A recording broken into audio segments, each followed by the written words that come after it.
Good morning, ladies and gentlemen. It is Saturday morning and it's time for some SEO fun time. It's been brought to my attention that I might be going a little bit over your guys' head with some of this stuff, so I figured I would just take this opportunity to circle back and do a SEO 101 type class here for you and go over some of the fundamentals first. That way everyone's on the same page and no one's being left out. And if you have any questions, feel free to chime in the comments section. I'll be monitoring that and I'll try to get to any inquiries that you have. So starting at the top, what is SEO? SEO stands for search engine optimization. And in simple terms, it means the process of improving your site to increase its visibility. When people search for products and services related to your business in Google, Bing, or other search engines, you want to be found. That's the key purpose here. As you can see on the infographic to the right there, the number one position takes the vast majority of the clicks, followed by the number two position at about half that number, and it drops precipitously. If you're not in the top 10 at least, you may as well not even be found. No one's clicking on your stuff. So that's why it's so important to get pushed up there into the top 10 or at the best top 3. So that's the goal of search engine optimization. The better visibility your page has in the search results, the more likely you are to garner attention, attract prospective and existing customers to your business. This infographic is brought to you by Search Engine Land. So that is what SEO is and the goal of SEO, to improve the technical aspects of your website, on-site and off-site attributes, which we'll touch on, and get those in such a way to where Google favors your website and ranks your website better.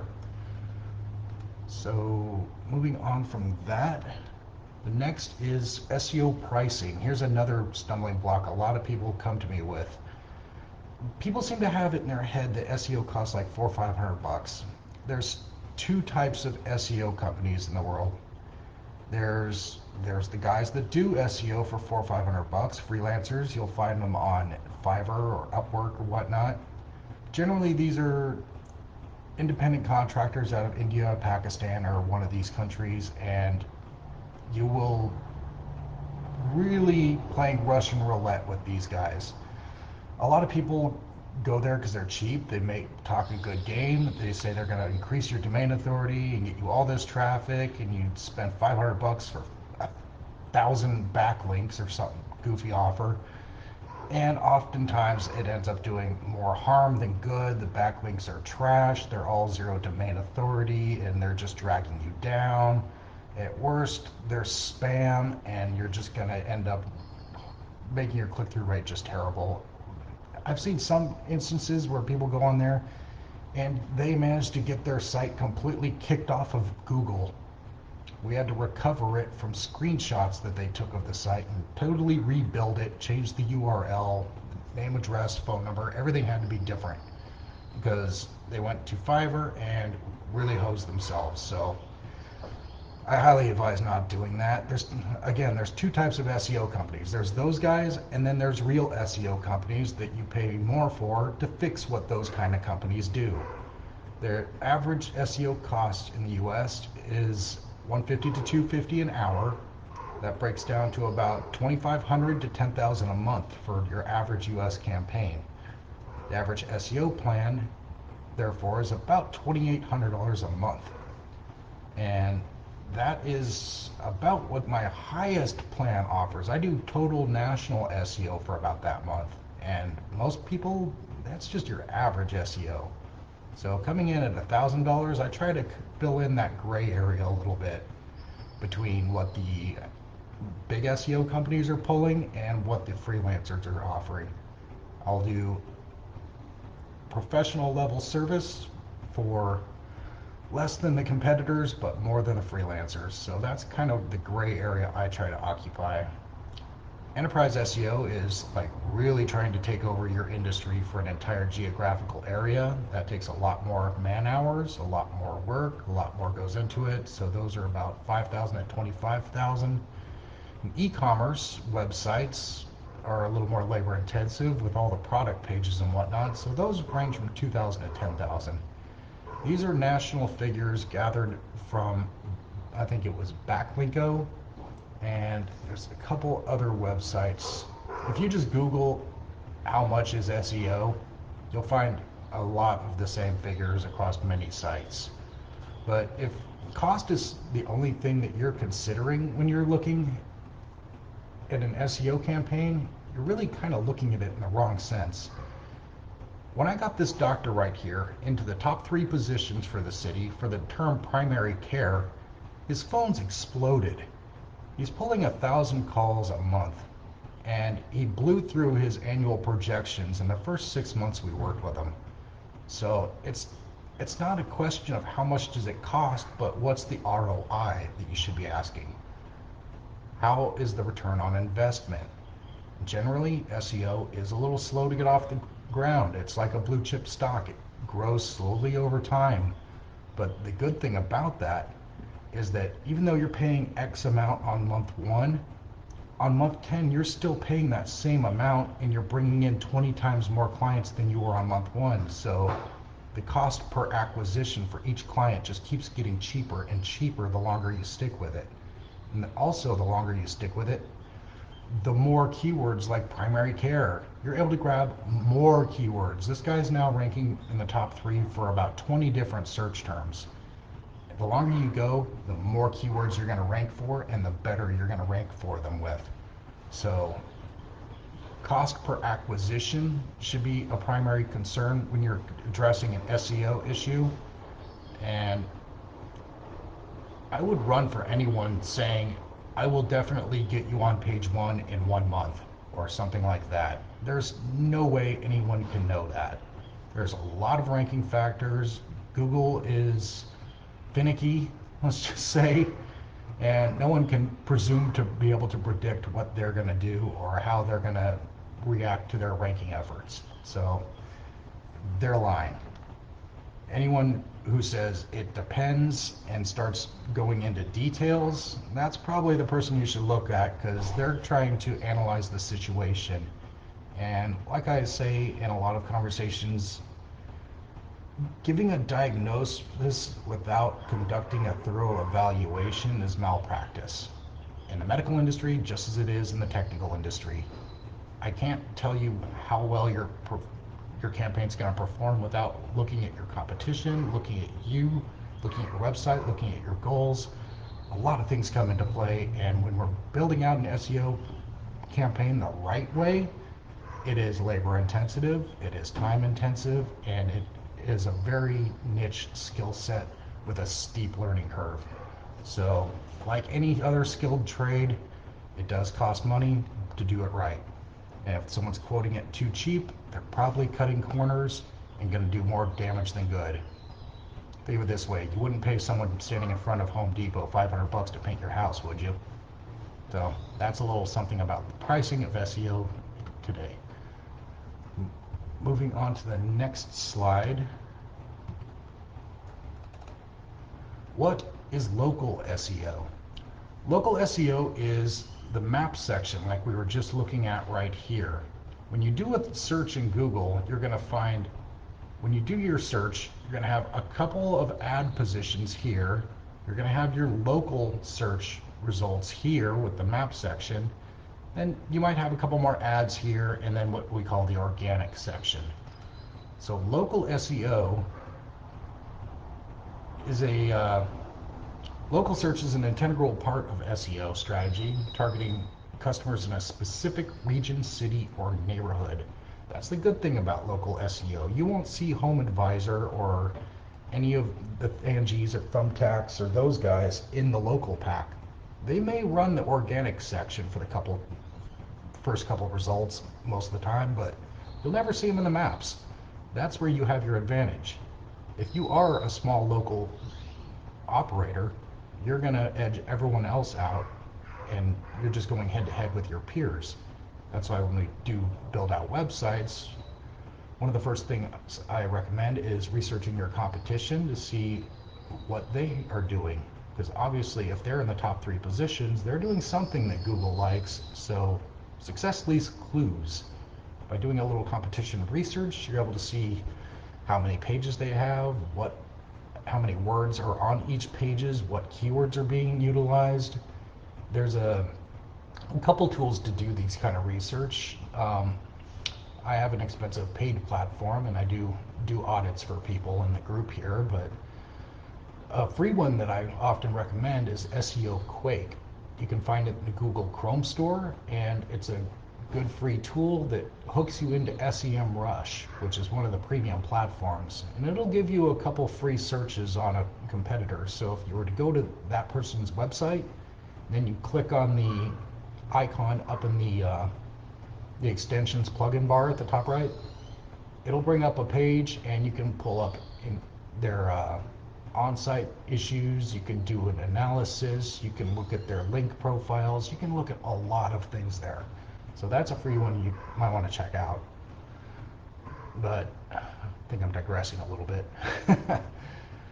Let me see. Simply put, local SEO is where you focus to improve your rankings and visibility in local search results, such as the map pack. Yeah. So as you can see in this little graphic here, though, these are the major factors that contribute to the map pack rankings. And the biggest one is just providing GBP signals. GBP stands for Google Business Profile. Used to be called Google My Business, but they can't leave anything alone. So now it's GBP. So feeding it the correct signals is one of the biggest things. That's why we have a done for you Google My Business SEO pack that we offer. I think that one's $250. But there's a lot of other signals there too. So we actually bundled several of our services together for an awesome little local SEO done for you pack for $849 that basically covers all of these. And it's basically what we use on our clients to rank them.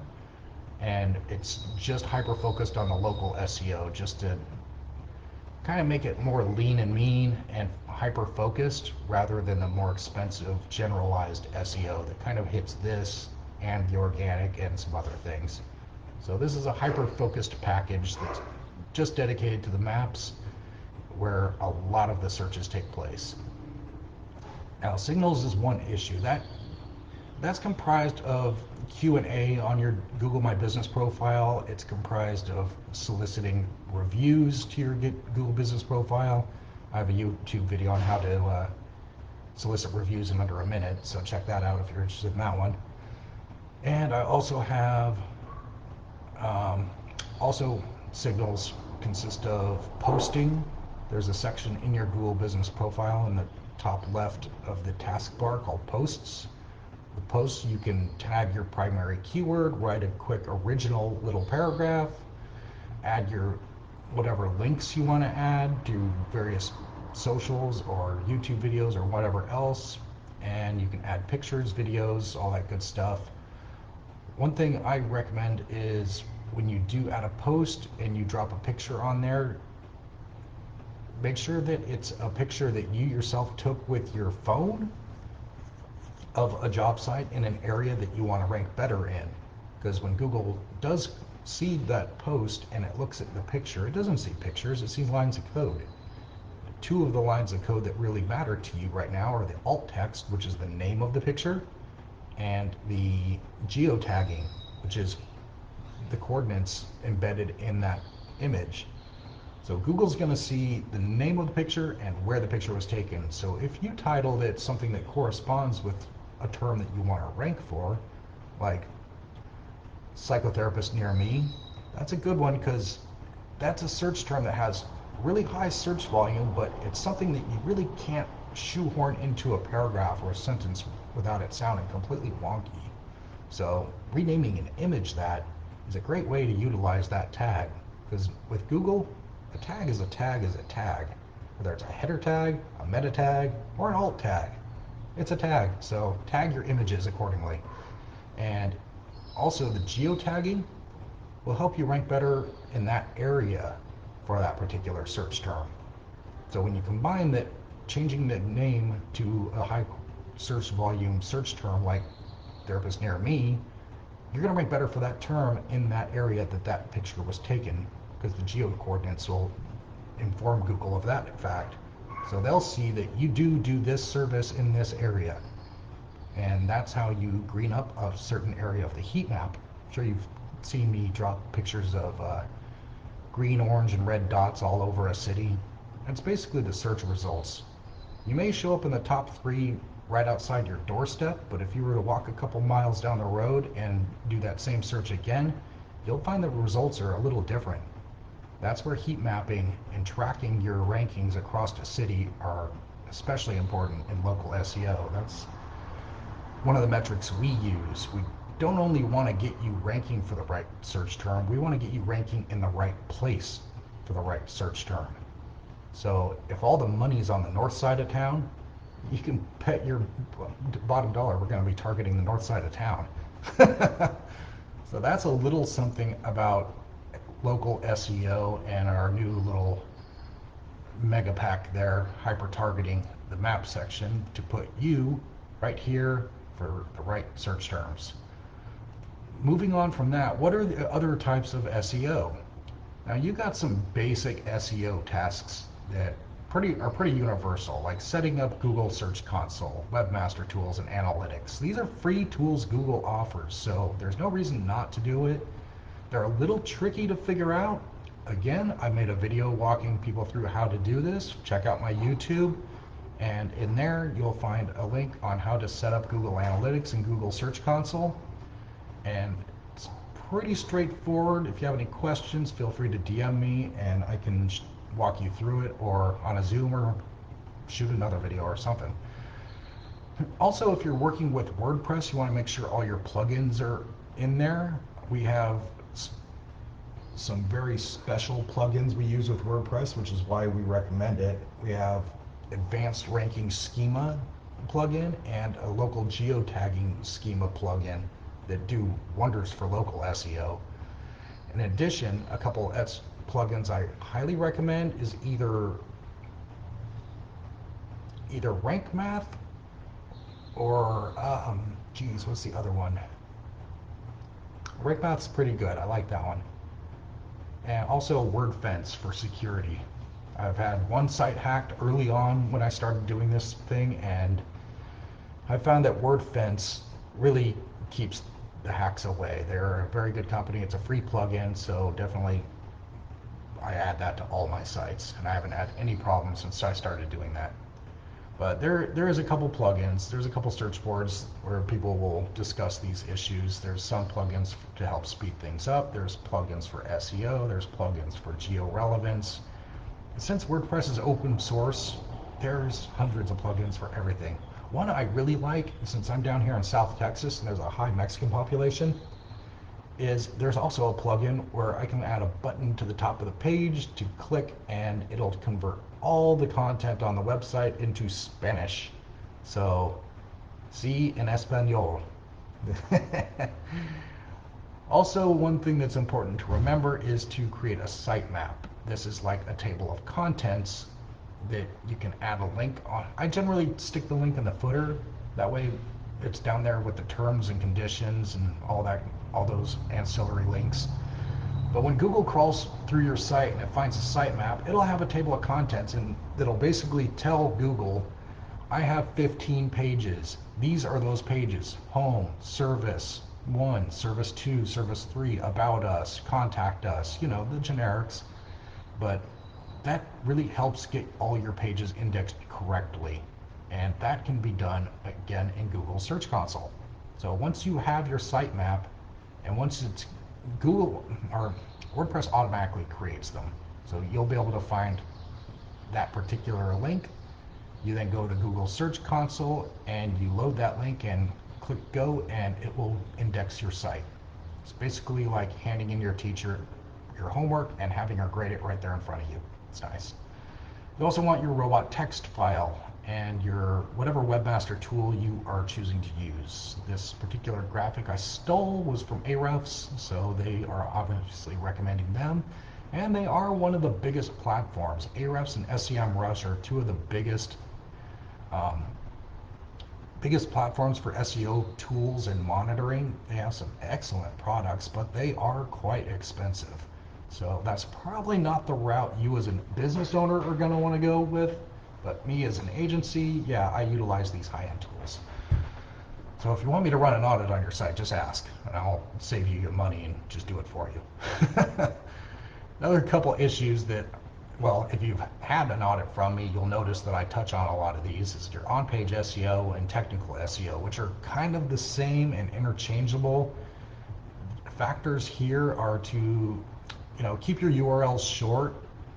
You're going to want to, it's going to want to automatically daisy chain depending on how far down in the site structure that particular page is. So you'll have like your home page, let's go with Bob's Welding, and then their service page, wrought iron fences. So it'll be Bob's Welding / wrought iron fences. And then if you wanted to go in detail and talk about ornamental bends in the wrought iron, so it would then be Bob's Weldings / wrought iron fences / ornamental decorations. So you can see how this can get really carried away. So you want to keep each page description down to just a word or two. So keep it very abbreviated so the URL doesn't just get ridiculously long. Another thing is write a good compelling title tag. Obviously you want to utilize your H tags. Your main header tag is going to be your H1, and then any kind of subheaders are going to be H2 through 6. The font basically gets smaller as you go with those. And that's going to be your main title tags. You also want to create good meta descriptions. And in this, each page should have its own unique meta description. Don't copy and paste, because then Google won't be able to tell the difference between two pages, and it'll get confusing and it'll just screw your ranking up. So you want to write unique meta descriptions for each page, and you want to utilize a little bit of keyword research. Again, I know I keep pounding keyword research, but it's kind of the core of SEO. Utilize your keyword research and utilize those high search volume versus low keyword difficulty words in those title tags and in your meta descriptions, and weave them through the content. But keep in mind, I wouldn't use the same keyword more than 2 or 3 times in the content. Otherwise, it can be viewed as keyword stuffing, which is something people used to do a lot back in the day. They would just jam keywords in right and left, just make gibberish, incoherent paragraphs. And finally, the bots got good enough to be able to recognize that, and that technique pretty much went the way of the dinosaurs. So keep your keyword research open. Find synonyms in your keyword research. Find other ways of saying things like grass, lawn, turf. There's multiple ways of saying things. In keyword research, you'll see which ones have the highest search volume, so that might be your header tag, and then take those other synonyms with lesser search volumes and swap out the phrasing with those ones, so it doesn't sound like you're just saying the same thing over and over again. See what I mean? Also, you want to link to relevant sources. So when building your linking campaign, which in terms of on-page SEO would be internal linking. When you're, say, on your landing page, your main home page, and you're discussing one of the services you do, which is basic site structure, you want to talk a little bit about what you're going to be talking about. A good website is structured like a speech. You're going to tell them what you're going to tell them on the home page, you're going to tell them on the service pages, and then you're going to tell them what you told them on the contact page. So you want to go 3 deep. So you want to link everything up internally to the applicable source. So if on your home page you're discussing your primary service, which is like you treat anxiety conditions, so you want to have a learn more link or something along those lines right there under that kind of teaser paragraph on the home page, so that they can click that right there at the end of the sentence and jump to that service page where they can read a lot more about that particular topic. By doing that, not only does it make the page easier to navigate from a user perspective, which will keep people engaged and keep them active on your page longer, which helps increase your CTR rate, which is your click-through rate. You want to keep a good percentage there of how long people basically linger on your page. And that'll actually affect your domain authority.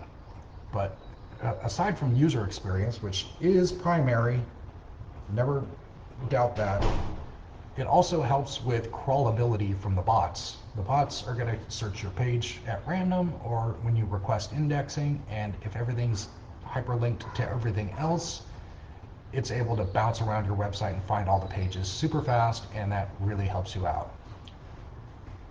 Next, you want to optimize your images. By optimize, what I mean is you want to compress the image. So if you have an image that's like a couple thousand pixels and height and length, and you're cramming it into a 2-inch square on your website, it's still a big picture. It's just crammed into a small frame. So when your website tries to load, it's going to have to load all that data, and it's going to bog down your load speed, and that's going to hurt your SEO. So you want to use a program like Tiny PNG. That's what I like. It's a free tool, and with that you can drag an image into there, drop it, and it'll compress it, and it'll basically make it a lot smaller of an image so that it actually fits the size of the box you're trying to put it in, without making it pixelated, but also without bogging down the load speed. Another way to optimize your image, again, is changing the name of the image from whatever default gibberish your iPhone decided to label it, usually IMG 2015-27Q.png. Screw that. Rename it something like therapist near me. You know, one of those phrases that you really can't squeeze into your header tags or your content. Stick them in there. A tag is a tag is a tag. Doesn't matter. And adding schema markup. This is part of site structure and internal links, which we kind of touched on already. So moving on from that, our other technical SEO aspects are planning out your website structure. You don't want to have it structured in such a way that just doesn't make sense or it's hard to navigate. It'll affect your crawlability. It'll tick off your users because they can't find things. Generally what I like to do is just have a couple core services on the header right at the top that kind of follows you as you scroll through the page, and then nesting all the subservices from there. Like About Us, you could have your team page there, you could have a biography page there, then under your services page, you could list all the conditions you treat if you're a doctor, you could list all the services you offer if you're like a contractor, you could have everything nested in such a way to where it's easy to find for the user and easy to crawl for the bots. There's the happy medium right there. You also want to make sure that your page is indexable. When you're building your page in WordPress, there is actually a box to click down in the SEO settings that turn on and off whether or not that page is visible to Google. And I think by default, it's actually set to hide the page. So some people build these things out, forget to check that box, and then they wonder, why is this not ranking? Well, it's taking forever to index because Google can't find it because you have it hidden. So always make sure that box is unchecked. That's more of a WordPress weird thing. I haven't seen that on some of the smaller builders or like Duda and Weebly, but there is a box there where you can hide the page. Generally we do that with like your terms and conditions, user agreement, service pages, things like that. It's the same, it's garbage. You don't need to have that indexed. It really isn't applicable. So those ones will block, but the rest you definitely want to double check and make sure they're indexable before you try to load your sitemap to Google Search Console and tell them to grade you. Also, you want to make sure you're using your HTTPS. This is basically means your site is secure. HTTP secure. So that is also a function that you'll generally find in your hosting. So if you're in your GoDaddy or your Wix or whatever, where your www is stashed at, that generally will have a way of incorporating your security protocols.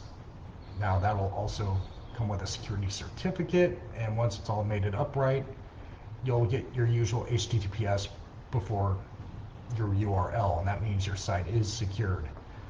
And if it's not secured, it can throw an error when the page tries to load, and that'll say that your site's not secured, it's unsafe or untrusted, and that'll just turn people off real quick, and there goes your traffic. So you definitely want to check that.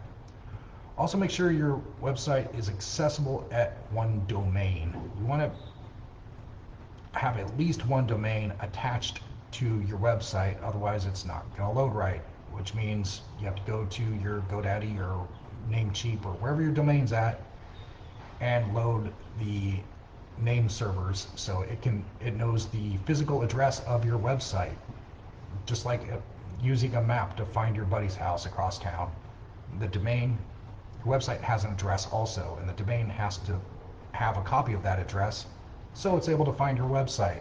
That's like the last step in web build. So once we do a web build for a client, the last thing we do once we've looked it over and reviewed it and edited it and make sure everyone's happy with it is we go ahead and at that point we'll point the domain to the website, and within 24 to 48 hours usually, then it'll go live. It's called migrating. It takes a minute. And let's see, make sure your site loads fast. There's a lot of free site checking, load speed checking tools out there. Just type Google load speed check and you'll find plenty of them. You want to make sure that your site loads fast. If it doesn't, compress your images and run a site audit. But generally it's going to be your images that take up the most space. Text doesn't hardly take up any space. So that's that one. Make sure that your site is mobile friendly. More and more and more, all searches are being done on phones and tablets. Because face it, we're surfing while we're standing in line, we're surfing while we're bored, we're surfing while we're eating lunch. And it's mostly on our phones these days. So if your site is just pulling up like the top left corner of your website on someone's phone, and they have to swipe left and right to try to read it like they're looking through a spyglass, they're not going to hang out long. They're going to get annoyed and click away from your site. So you always want to make sure your site's mobile friendly. That's really not a problem for WordPress, which is another reason I love them. Weebly is also pretty good about that. I have seen issues on some Wix sites. Again, another reason I don't like them. It's just not a great platform. They lack the SEO utility on the back end. They sometimes don't come up mobile friendly, and SEOing them is just a nightmare because it's like trying to fix up a hoopty. I mean, you're not going to put brand new rims on 84 Tercel. You're putting racing fuel into an old 80s Honda is basically what SEO on a Wix site would look like. Install an image compression plugin. Yeah, with WordPress sites, there's plugins, and you don't have to go through and compress all of your images. You can install a plugin that'll do all that for you, which again is why I love WordPress. It's so easy.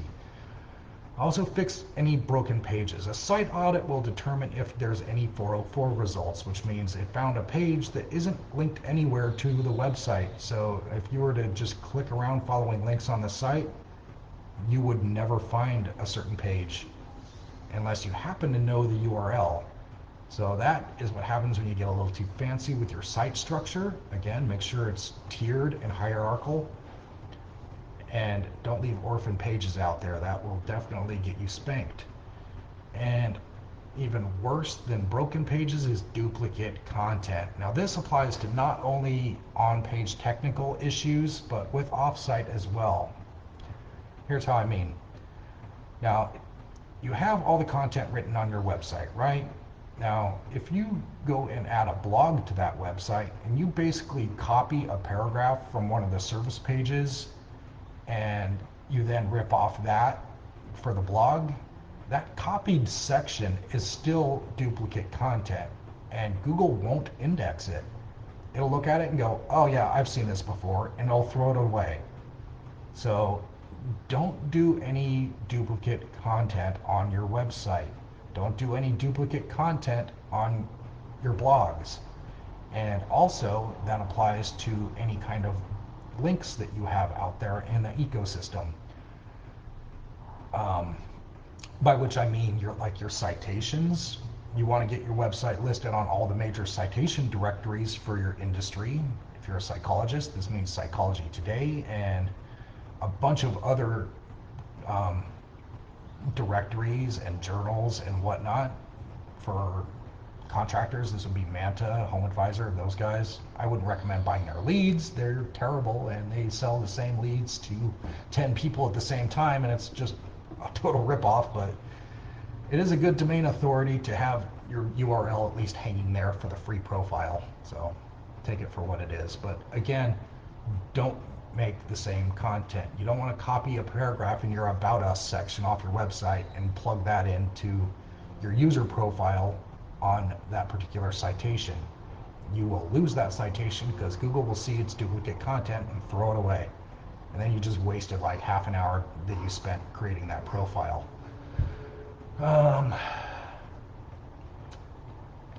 Speaking of citations, we also have a done for you service that creates 300 citations in all the major industry directories that your competitors are on, and as well as the other top industry directories.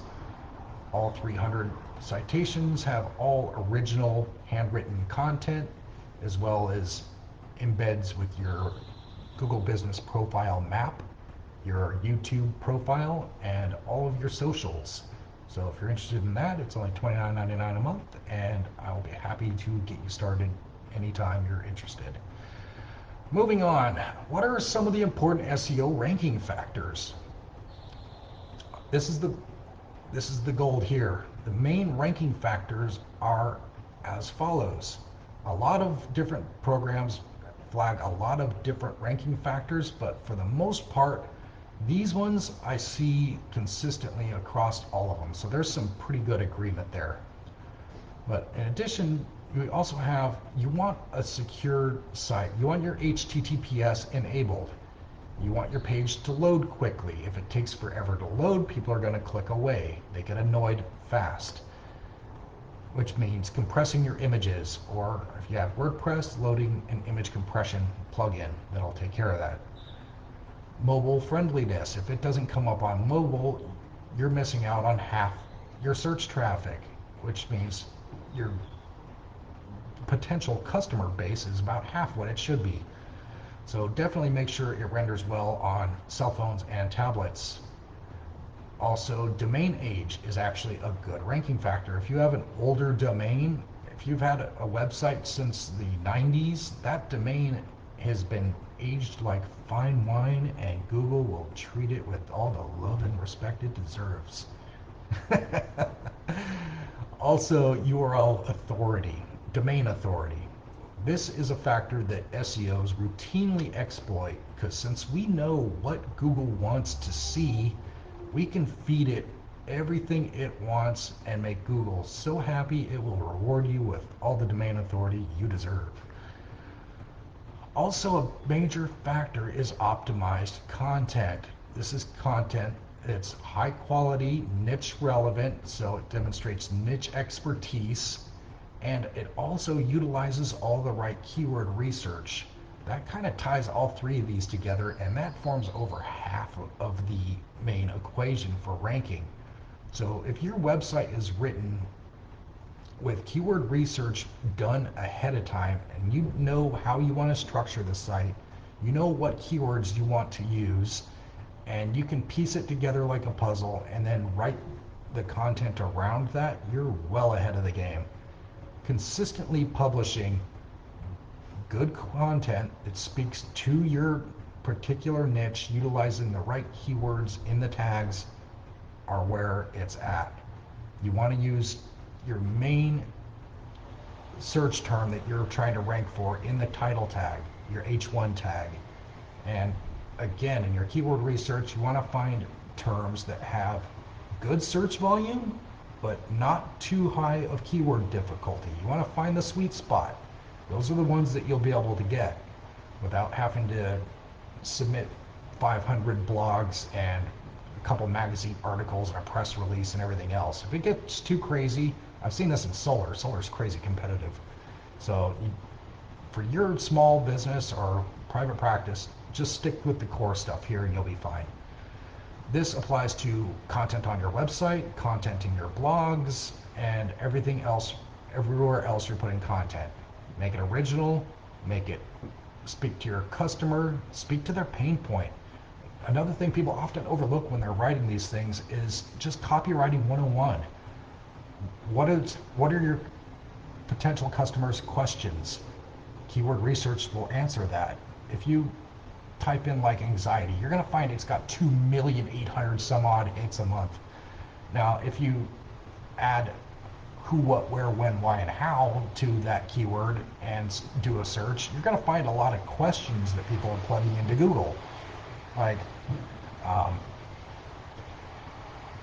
how do I alleviate anxiety? Things like that. I don't know off the top of my head, but when you type in a major keyword like anxiety and you couple it with a question, you're going to start seeing all the questions people are plugging into Google, and you can grab those, find the one with the good sweet spot of high search volume, 1,000 plus, with low keyword difficulty, I'm guessing under 25, and that will give you a term that you can easily rank for with this blog article.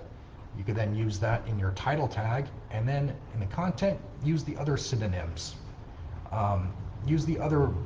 Use anything else that jumps out at you that you think you can weave into a good article that has, again, good search volume, but not too bad of keyword difficulty. So that is how you put together that. You want to speak to your customer, you want to use the right terms, and you want to publish consistently. That's over half the equation. But I'm gonna touch on blogs and I'm here in a second. So yeah, optimized content and technical SEO. We touched on that with the keyword and title tags and meta tags and all that good stuff. The WordPress has plugins that automatically build a lot of this for you, which are great. And of the do-it-yourself tools, I know Weebly has a spot for meta tags and keywords and some other SEO attributes, which kind of help it do a lot better. Duda also I've heard good things about. I think the Squarespace, Wix, and those guys, they lack this because I consistently see that they have no backlinking profile. They don't show up for having any of their title tags utilized. None of the meta tags exist. And it's just kind of a sloppy mess. So they consistently hover around page 4 plus. So don't waste your time. If you want a website for the sake of having something written on a business card, yeah, go for it. They're cheap, they're easy to do. But if you want something that actually ranks well in the search engines so that people find you and call you and you have a consistent flow of requests for your service, you're going to want to go with something like WordPress. That's predominantly what owns page 1. That and major industries who write their websites from the code level. But we're not going to try to do that. It's long, tedious, and expensive. Also, aside from technical attributes, user experience. Again, site structure makes a huge difference here. Internal linking makes a big difference. If I'm reading a section of your website about one of your services and I can't find where to click to get to that page, I'm going to get annoyed and leave.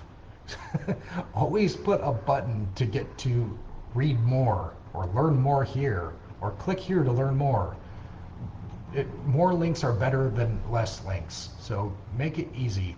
When someone is right in a certain area, make it stupid easy for them to continue to read more, learn more. Basically keep them engaged, keep them active, and keep them on your page.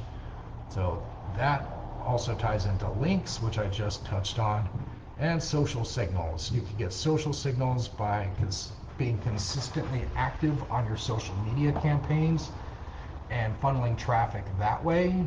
You can also do this through citations by building out your profiles on all the major search directories You can then do supplemental blogging to those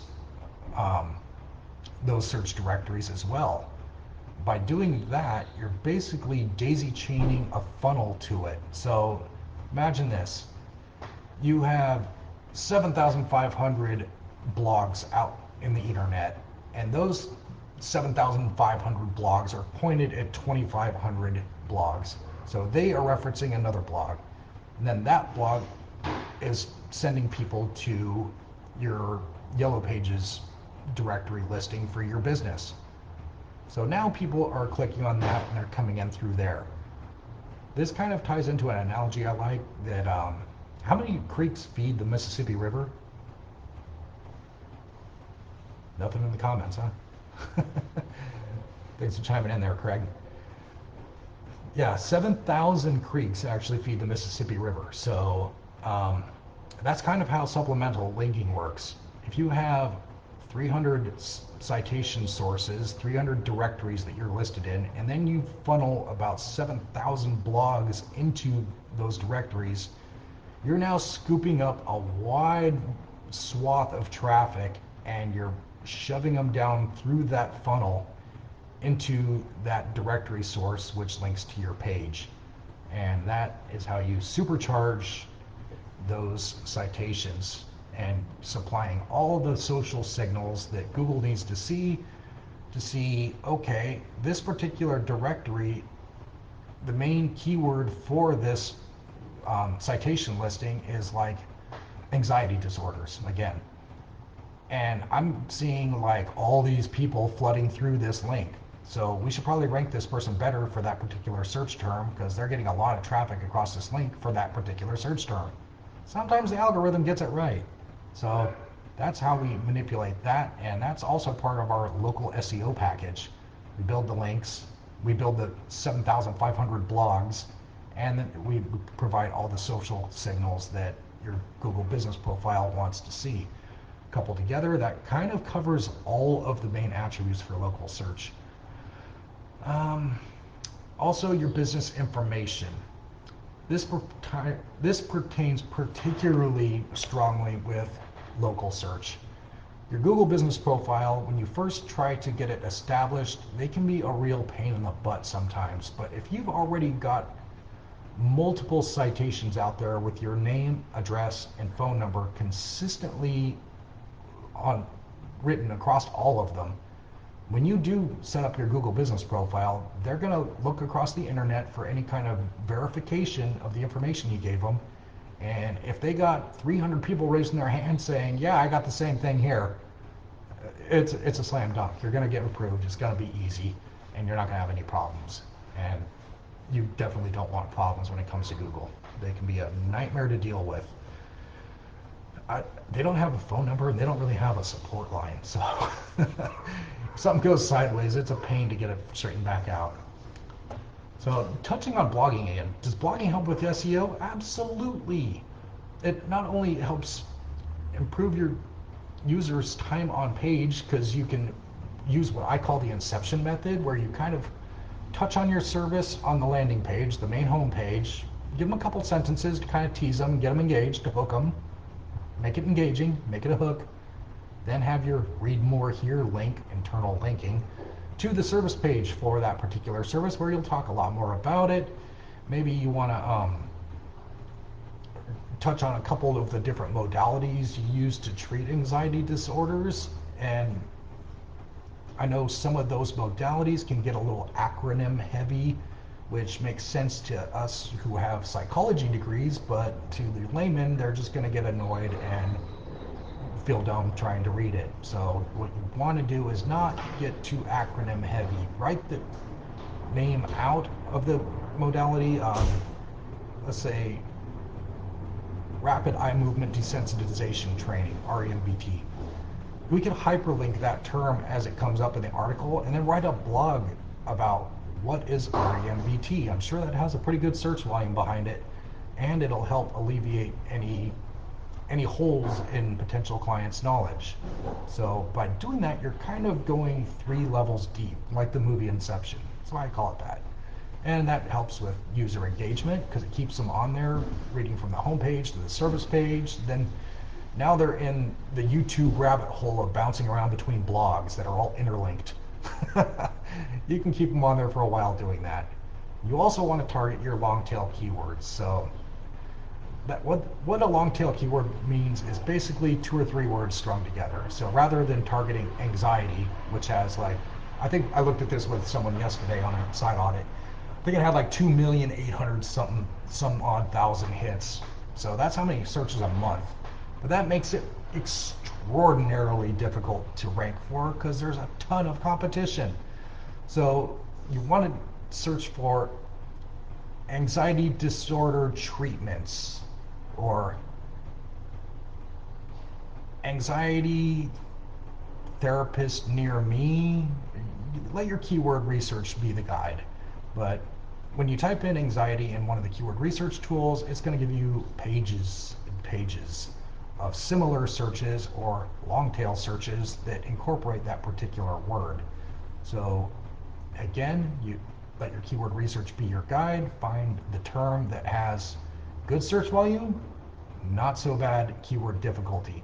That will be your best bet for trying to grab that word and rank for it. And building internal links. Again, like I mentioned, if you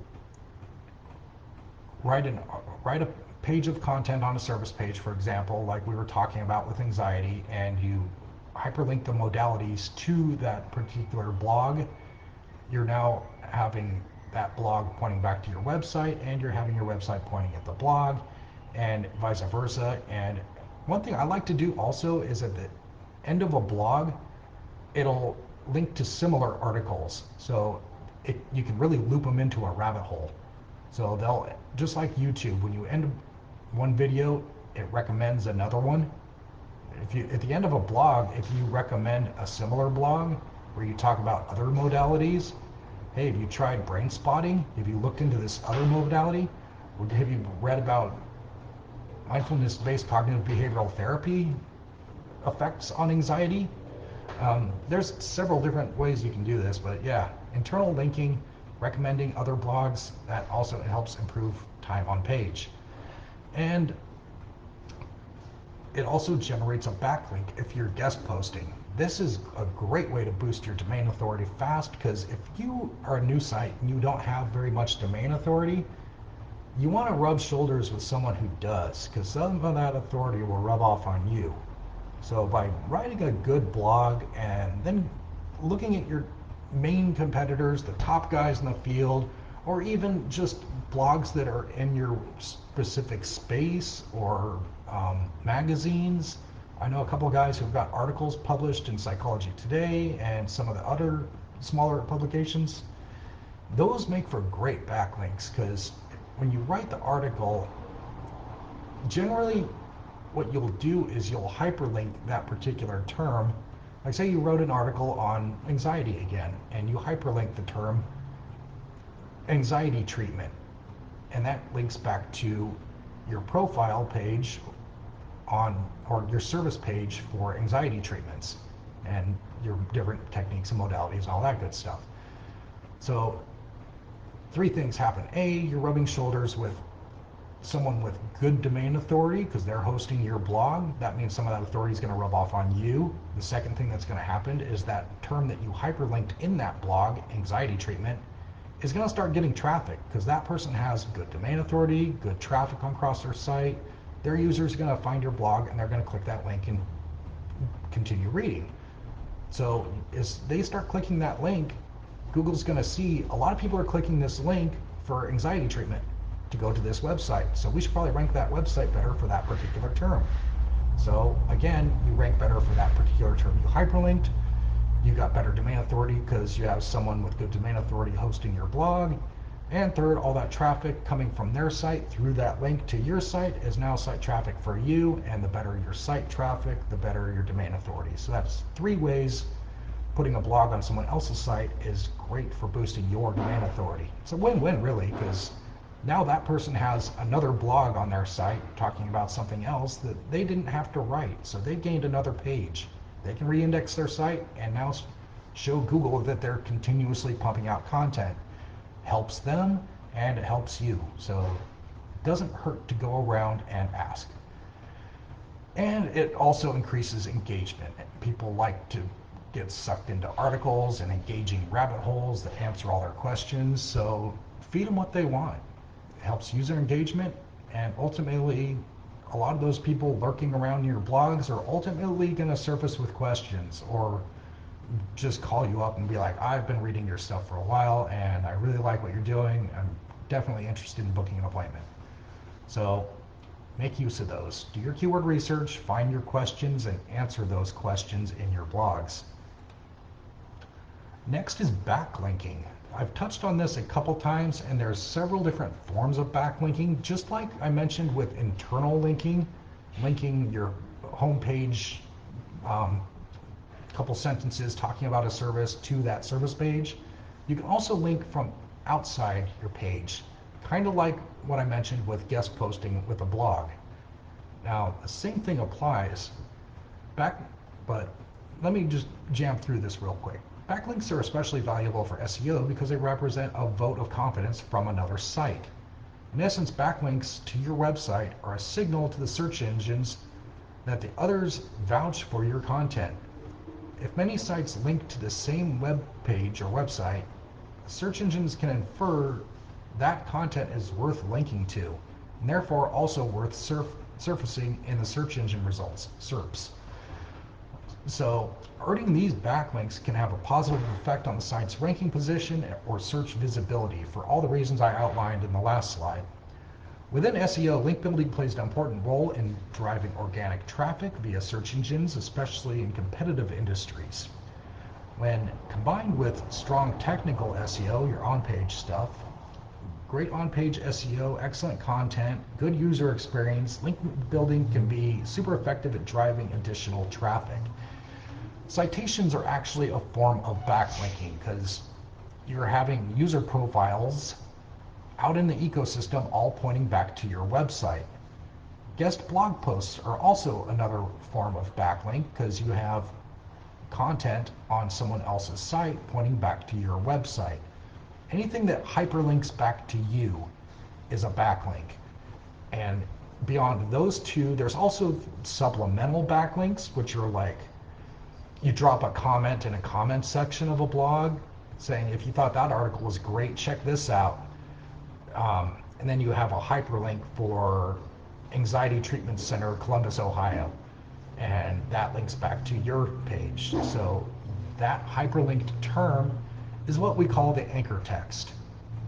So this, if you've ever had an audit from me, you'll know what this is. This is my agency analytics software looking at the off-page link building attributes. So I can see, this is actually a screen grab from Dr. T's, which is that same doctor that I was pointing to here. So I actually just grabbed this morning. So this is what this looks like. I got 2,424 follow backlinks, which means there is a hyperlink pointing back to my website, and 22 no follow. You want a little bit of a mix. Otherwise, it doesn't look natural. They can't all be winners. Also, you have a little bit of pillow links, which are just basically naked URLs. So you just drop the link in the comment, and that is the link to the site. You can also use primary search terms like Harlingen Doctors, Dr. T's Primary Care for Women, Dr. T's Primary Care. He's on the board for so many, it's ridiculous. You can see over time, keep building up your backlink profile a little bit at a time, and you basically keep broadening out the keyword diversity that you're ranking for. And if you're on the board for a certain term and you want to rank even higher for it, throw another link out there with the same anchor text, preferably on a good site. Now, 3 things I look for here is, where is the backlink? Here's the website that backlink is on. Here's the term that's hyperlinked in order to increase the ranking for that particular term. And here's the trust flow or domain authority of that link. So you can see this isn't the greatest link, but it's a naked URL anyway, so I really don't care. But Dr. T's primary care, trying to get on the board for primary care was a little more difficult, so I used a link with a lot better trust flow or domain authority for that one. And Harlingen Doctors, I have several in the 10 to 20 range, and you want to find that sweet spot between quality and quantity. I mean, you could go on Fiverr and get 5,000 backlinks for 20 bucks from some dude in India or Pakistan, but they're all going to be 0s to 5s. So these are all going to be garbage links, and overall, when Google is factoring in your domain authority, it's going to grade you based on the people you hang out with. It's like your mom used to say, don't hang out with those kids, they're bad for you. Same thing is with backlinks. Google judges you based on the associations you keep. So if you have nothing but a bunch of 0 domain authority sites linking to you, that's like having a popularity contest and having all the homeless guys in the alley raise their hand and vouch for you. It's not helping. You want to have the 15 pluses. That will make Google say, oh, okay, he's legit. So good link building incorporates good domain authority websites and good anchor text that's going to boost your traffic and rankings for the right terms to get you basically right here for the right thing. And that's how that kind of works. So moving on from that, here's a couple free tools that I utilize pretty regularly and recommend. SEO Quake is a Google Chrome plugin. It's actually free and it links up with SEMrush, which is one of the premier tools. And when you have this on your Chrome taskbar, if you pull up one of your competitor's website and then click this tool, it's going to show you a bunch of stuff. You're going to first see your page info. You can see that person's title tag. You can see their meta description. You can see how many pages Google has indexed on that site. And then just below that, you can see the backlinks. I can see how many backlinks they have. I can click on that link, and then I can see everywhere they have backlinks. So if you're trying to find supplemental backlinks, this tool is great because once you see everywhere that your competitor has backlinks by using this, you can click on that URL too and see if you can create a backlink as well. If it's just a message board and everyone's dropping comments in the comments section, then yeah, drop a comment and hyperlink a term to your website, or just drop your website URL in there. That way you get a little bit of that traffic off that to your site also. It also helps to do a little research though. Once you do find some of these link sources, like here they are right here. So when you click links on this tool, it'll bring you to SEMrush and it'll show you where these links are at. You want to find out what the domain authority is also. You want to find the good ones. And a tool I use for that is Majestic. You do get a couple free searches, but then after that it's $49 a month. So it is one of those pro tools that we use regularly in the industry, but you probably aren't going to want to pay for. You can get some indication of what the link profile looks like there. Let me see, let me pull it up on my other screen. No, that gives the external and internal linking. Yeah, you'd have to pull up the website itself by clicking the hyperlink right there and then plugging that into Majestic to see what the domain authority of that website is. And that will tell you whether or not that's a link worth pursuing. So that's kind of how backlinking works.